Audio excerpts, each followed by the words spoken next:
terceira parte, pessoal, agora eu vou comentar com vocês sobre fatores locacionais. O que são fatores locacionais? Basicamente, é eu pensar o que tem naquela localidade que vai criar uma vantagem para eu ter uma indústria nessa localidade.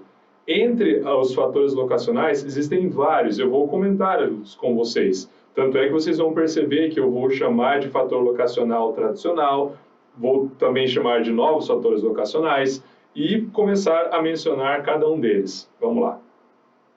Bem, então, seguindo essa ordem cronológica que eu havia comentado com vocês, vamos falar um pouco sobre os fatores locacionais tradicionais, também chamados de fatores locacionais clássicos. Vamos lá.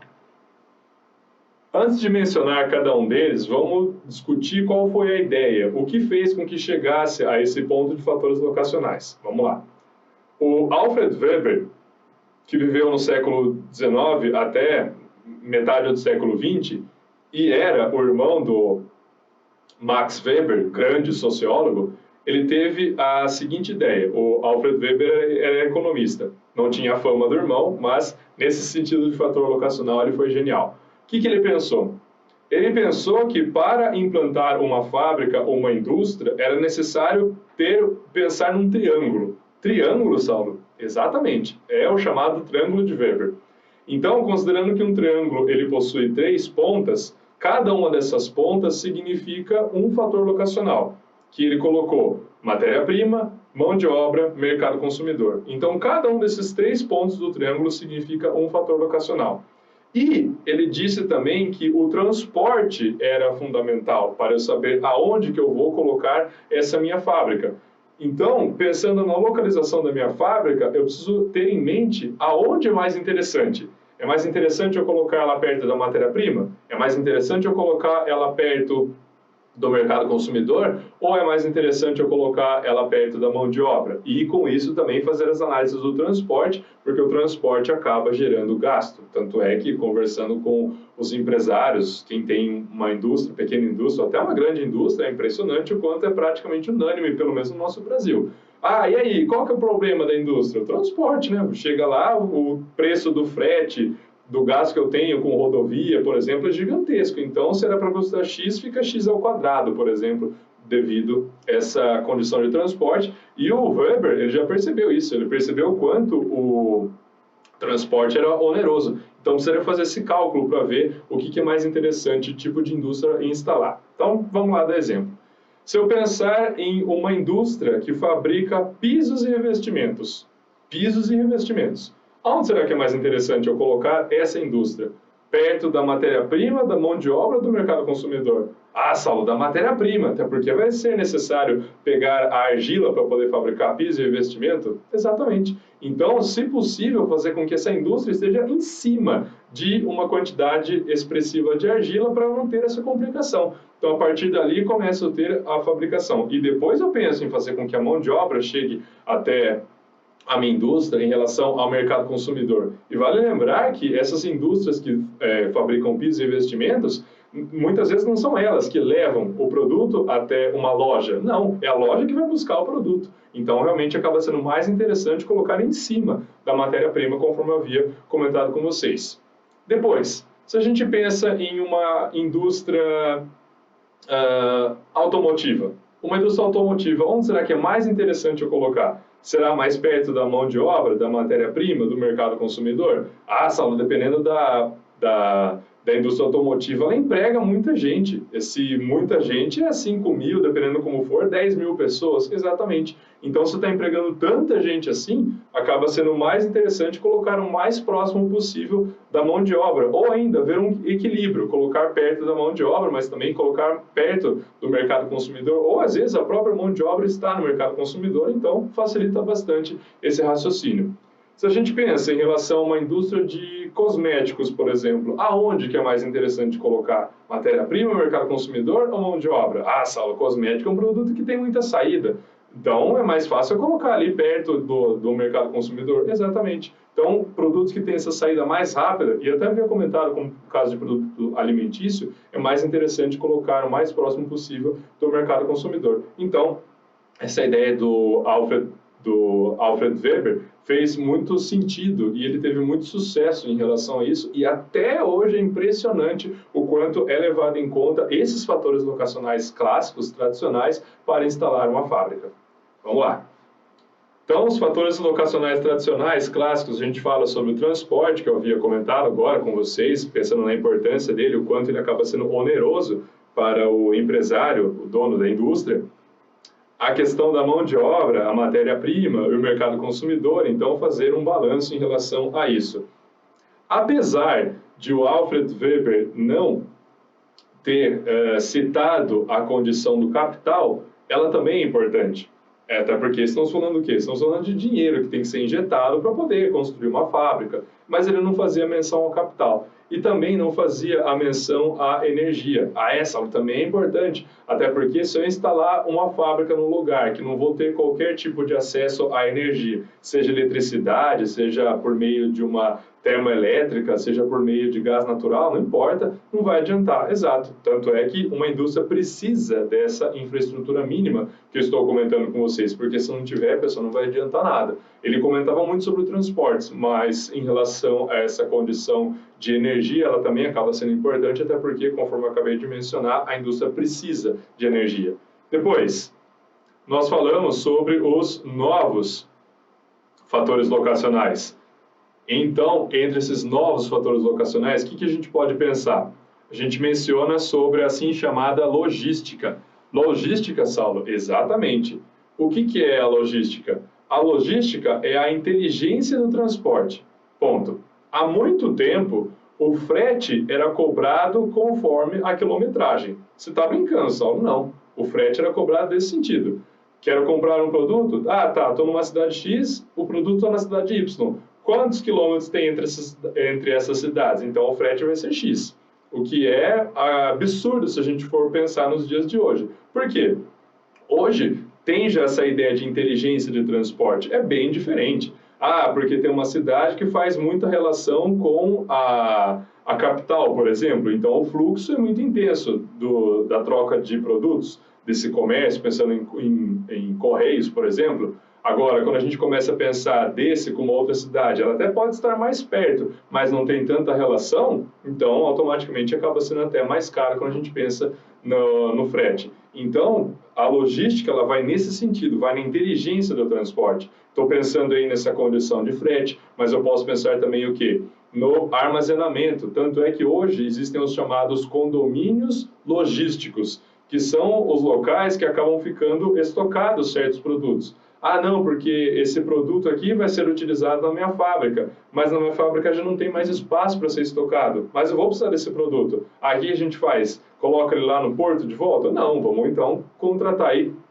um condomínio logístico, deixá-lo armazenado para ficar lá, que daí quando eu precisar eu pego ele de volta, então esse produto. Ou ainda a gente pensa em relação a um tipo de produto que precisa ter certos cuidados para fazer o transporte, um produto muito delicado. Quando a gente pensa ainda numa obra de arte, não é só colocar um quadro lá num carro e fazer o transporte dele, não. É necessário ter todo um cuidado diante disso, iluminação, vácuo e assim por diante. Ou ainda, um produto que ele é refrigerado e assim por diante. Então, a logística é o quê? A inteligência desse transporte, e isso é considerado um novo fator locacional. Depois, falamos também em relação à energia. Ué, Saulo, mas você já comentou da energia anteriormente? Exato, só que aqui tem essa condição de energia com a preocupação com o meio ambiente. Ah, essa é a diferença, exatamente. Até comentei com vocês quando eu estava falando sobre a terceira revolução industrial. Ah, porque as empresas, as indústrias procuram querer mostrar que elas são sustentáveis, falando que elas respeitam o meio ambiente e assim poder ganhar as certificações internacionais, como o ISO 14000, que eu havia falado para vocês, para ficar bem vista pelo mundo. Enfim, então essa condição de energética de fontes alternativas começou a ser mais trabalhada. Então é por isso que é considerado aqui um novo fator locacional.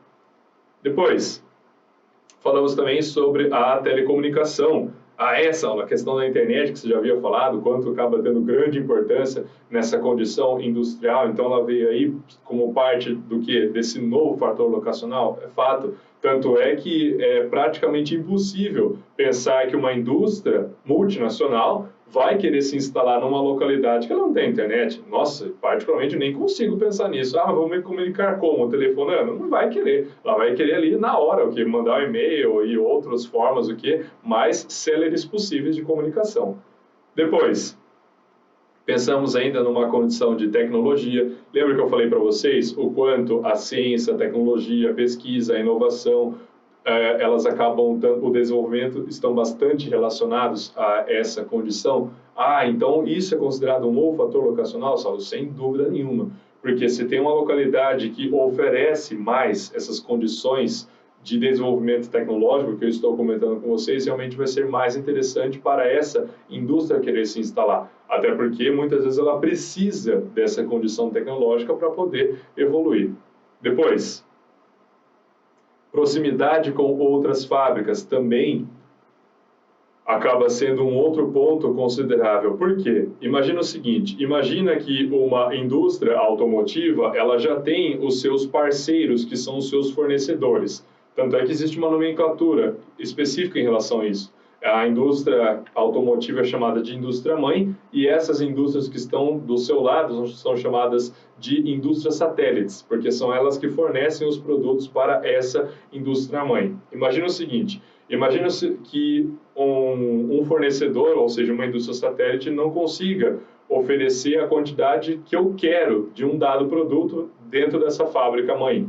O que essa fábrica-mãe vai fazer? Vai entrar em contato com uma outra fábrica que está fora do círculo de conexão dela, para poder fazer com que, se de repente essa outra fábrica não consiga oferecer o produto que eu estou precisando. Então, quando a gente começa a pensar nessa proximidade com outras indústrias, isso pode acabar sendo uma grande vantagem. É o que a gente chama de criar sinergias entre as indústrias e assim começar uma a abastecer a outra. Claro que tudo diante de contrato, saber quanto que vai conseguir oferecer e assim por diante. Depois, quando nós falamos sobre os incentivos fiscais, também os incentivos fiscais são considerados o quê? São considerados novos fatores locacionais. E o que são isso, Saulo? Incentivos fiscais? Existem vários. Os incentivos fiscais normalmente são oferecidos pelas prefeituras municipais, mas nada impede também de ter uma escala estadual ou até uma escala nacional esses incentivos fiscais. Então vamos lá analisar. Imagina que a prefeitura municipal de qualquer município que você queira imaginar, ela começa a oferecer incentivos para fazer com que uma multinacional se instale em seu território. Entre esses incentivos, o que eu posso destacar? Ela chega e fala assim para o empresário da multinacional, olha, você vai ficar aqui 10 anos sem pagar IPTU, que é o Imposto Predial Territorial Urbano. Você vai ficar aqui 10 anos sem pagar o ISSQN, que é o Imposto sobre Serviço de Qualquer Natureza. Você vai ficar aqui sem pagar a taxa de licença durante 10 anos também, e assim por diante. Então, começa a oferecer incentivos no sentido de imposto. Se era para pagar esse imposto, agora não vai pagar mais. Então, esse é um incentivo fiscal. Posso pensar também que essa prefeitura municipal ela vai oferecer a infraestrutura necessária para essa indústria se instalar? Posso? Essa infraestrutura necessária diz respeito ao que, Saulo? Rede de energia elétrica, rede de esgoto, rede de água, telefonia, internet, pavimentação, terraplanagem e assim por diante. Posso pensar também que a prefeitura municipal vai doar o terreno para essa indústria se instalar? Posso, ela nem precisa comprar, é só chegar e instalar, está tudo certo. Em um local específico, porque a própria prefeitura municipal preparou para ela, dentro de um distrito industrial, por exemplo, enfim.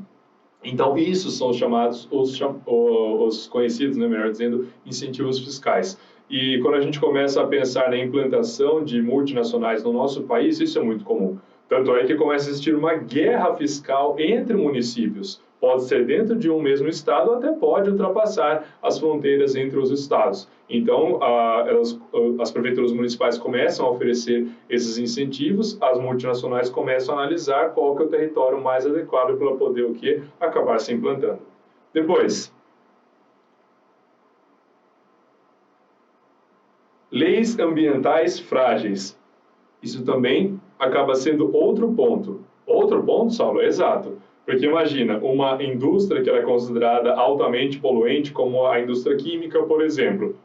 Se ela é uma multinacional, ela está interessada em instalar num outro país, ela vai tentar ver esse outro país que possui leis ambientais mais frágeis, que não vai ser tão exigente com ela quanto essa condição de poluir. Ah, então ela vai se instalar nesse local e vai poluir bastante solo? Exatamente. Então, por isso que daí vem essa ideia de leis ambientais frágeis. Então, isso acontece em diversos lugares do mundo, diga-se de passagem. Na China, por exemplo, que tem uma enorme quantidade, na Índia, de poluentes, então diversas multinacionais, e até no Brasil, infelizmente, tá, pessoal? Então, muitos acabaram indo para essas localidades para o quê? Para poder poluir menos. Então, acabou sendo uma estratégia na realidade. Não vou poluir aqui no meu país, mas vou lá no outro e começo a poluir o outro, né? Nossa, Saulo, você está brincando. Não, estou falando muito sério, pessoal. Até porque não dá para negar que a implantação dessas multinacionais acabam gerando emprego, de forma direta e de forma indireta. E isso é interessante para a população? Nossa, e como é interessante.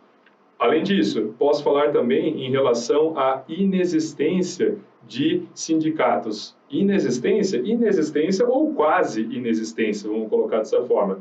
Porque se existe um sindicato muito forte, fica mais difícil, fica menos interessante, vamos falar dessa forma, para essa indústria, para essa multinacional se instalar. A não ser que os fatores locacionais que ela vai usufruir sejam hiper interessantes. Aí tudo bem, ela nem vai se importar se o sindicato é bastante ativo, alarmante, porque briga bastante por aumento salarial, por aumento de carga, por melhor dizer, redução de carga de trabalho, por participação dos lucros e assim por diante. Ela nem vai se importar. Mas uma multinacional vai procurar analisar isso também, ver um local onde o sindicato ele não é tão forte assim para poder se instalar. Por exemplo, quando a gente analisa a China, a questão do sindicato lá é praticamente inexistente, assim como na Coreia do Sul. Então, acabou sendo grandes atrativos realmente para essas indústrias internacionais acabarem se instalando nessas localidades.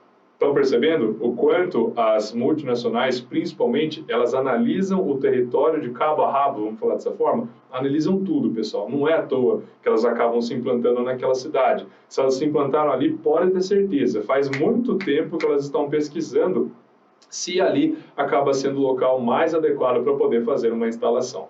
Então, pessoal, vamos ver como esse assunto sobre fatores locacionais ele pode ser cobrado na hora da prova. Vamos lá. Questão número 1, SpaceX 2010. A guerra da concorrência tem início quando os empresários industriais tomam as decisões relativas à localização das suas fábricas. Sobre a localização industrial ao longo dos últimos séculos, leia a alternativa a seguir. Vamos lá. 1. Nas últimas décadas do século XX, estabeleceu-se uma nova lógica mundial de localização industrial. A produção em larga escala. Essa produção em larga escala, pessoal, isso diz respeito ao quê? Isso diz respeito ao Fordismo. Quando a gente começa a pensar, e ele colocou aqui, nas últimas décadas do século XX, então, se eu for pensar nas últimas décadas, eu vou pensar em 1970, 80, 90... Será que essa produção em larga escala? Não, procurava-se ter uma produção em uma escala menor, até porque para evitar os estoques e poder fabricar e vender, ou seja, que é do toyotismo. A questão da produção em larga escala é do fordismo. Com elevada automação tudo bem, é realizada nos países desenvolvidos e as indústrias de tecnologia de ponta concentram-se nos países subdesenvolvidos? Opa!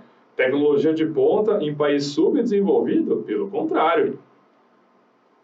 A condição de tecnologia de ponta, elas estão onde? Estão lá no Japão, Estados Unidos, Alemanha e assim por diante. Então, não posso pensar nesse caso. Onde a mão de obra é mais barata? Não. Com a revolução tecnológica ou informacional, as grandes indústrias deixaram de ter o espaço local e regional como principal base de produção, ultrapassando as fronteiras nacionais? Exatamente. Correto, assertiva número 2. 3. Ao longo do século XX, acentuou-se o processo de concentração industrial. Acentuou-se esse processo de concentração industrial ou começou, na realidade, a ter uma desconcentração industrial? Essa aula vê muito mais uma desconcentração, até porque está ligado na chamada produção flexível que você havia comentado? Exatamente. Aí ele coloca ainda, em consequência da crescente elevação dos custos de transferência de matéria-prima e de produtos industrializados? Não. 4. Nos países desenvolvidos, as antigas concentrações industriais vêm perdendo terreno para as novas regiões produtivas. É verdade, é verdade. Isso vai em conta da desconcentração industrial, as quais são marcadas pela presença de centros de pesquisa e de universidade. Exatamente. Tanto é que são considerados o quê? Novos fatores locacionais. Pesquisa, ciência, tecnologia, desenvolvimento e assim por diante. 5. As economias de aglomeração presentes nas grandes metrópoles mundiais reforçam a tendência cada vez maior de concentração espacial da indústria? Não, a gente vê uma desconcentração industrial, não essa concentração conforme está colocado para a gente. Número 2 e número 4, nós temos a alternativa correta, a alternativa C. Conferindo, conforme eu comentei com vocês, a alternativa correta, a alternativa C. Então, pessoal, encerramos essa nossa terceira parte da aula. Agora a gente vai para um breve intervalo e daqui a pouco a gente continua. Até já!